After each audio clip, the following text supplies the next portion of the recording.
কিয়ামতের দিবসে তিন শ্রেণীর ব্যক্তির দিকে আল্লাহ রাব্বুল আলামিন তাকাবেন না, তার সুদৃষ্টি দিবেন না। আর আল্লাহর দৃষ্টি এবং সুনজরটা যদি আমার আপনার ওপর যদি না থাকে, যতই সালাত আদায় করে, যতই দান সদকা করে না কেন, কিয়ামতের দিবসে জাহান্নাম ছাড়া আমাদের আর কোনো পথ থাকবে না। তাহলে কোন তিন শ্রেণীর ব্যক্তির দিকে আল্লাহ রাব্বুল আলামিন তাকাবেন না?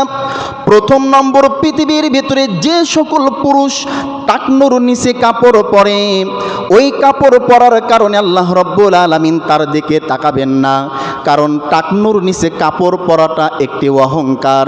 আর আজকে আমাদের দেশের ভিতরে এমন প্রযুক্তি অবলম্বন হয়েছে যে আল্লাহর রাসূল যেটা বলেছেন তার উল্টোটা আমরা করি। আল্লাহ রাসূল পুরুষকে বলেছেন টাকনুর ওপরে কাপড় পরো, আর পুরুষ টাকনুর নিচে কাপড় পরে। নারীদেরকে বলেছেন তোমরা টাকনুর নিচে যত ইচ্ছা নামাও, তোমাদের কাপড়টা যেন নামাইতে নামাইতে মাটির সাথে মিশে যায়। আর সেই নারী কাপড় তুলতে তুলতে এমন হাফ প্যান্টে পরিণত করেছে যে সামনে এমনও যুগ আসবে বাংলাদেশের ভিতরে কোনো গার্মেন্ট চলবে না। কারণ নারীরা যদি লম্বা পোশাক না পরে তাহলে গার্মেন্টস ফ্যাক্টরি কাদের জন্য পোশাক তৈরি করবে? যে জাতি আল্লাহ রাসূলের কথাকে অমান্য করি, যে জাতি আল্লাহ রাসূলের কথাকে আমরা মূল্যায়ন করি না, ওই জাতি পৃথিবীর ভিতরে ধ্বংস হবে, এটাই হচ্ছে সুনিশ্চিত। তাহলে যে নারী টাকনুর ওপরে কাপড় পরে আর যে পুরুষ টাকনুর নিচে কাপড় পরে, কিয়ামতের দিবসে ওই নারী এবং পুরুষের দিকে আল্লাহ রাব্বুল আলামিন তাকাবেন না।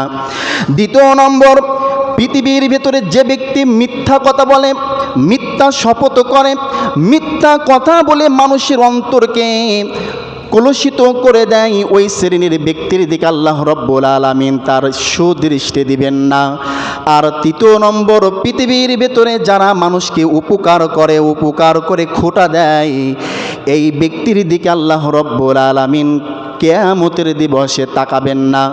তাহলে এই তিন শ্রেণীর ব্যক্তির ভিতরে যদি আমরা থাকি, থাকার পরে যতই হজ করি না কেন, যতই সাদকা করি না কেন, যতই সালাত আদায় করি না কেন, এই তিনটা বদ অভ্যাস যদি আমাদের ভিতরে থাকে, তাহলে কিয়ামতের দিবসে আমরা যতই আমল করি না কেন জাহান্নামে প্রবেশ করব, এটাই সুনিশ্চিত। জাহান্নাম সেদিন আমাদের জন্য অবধারিত হবে।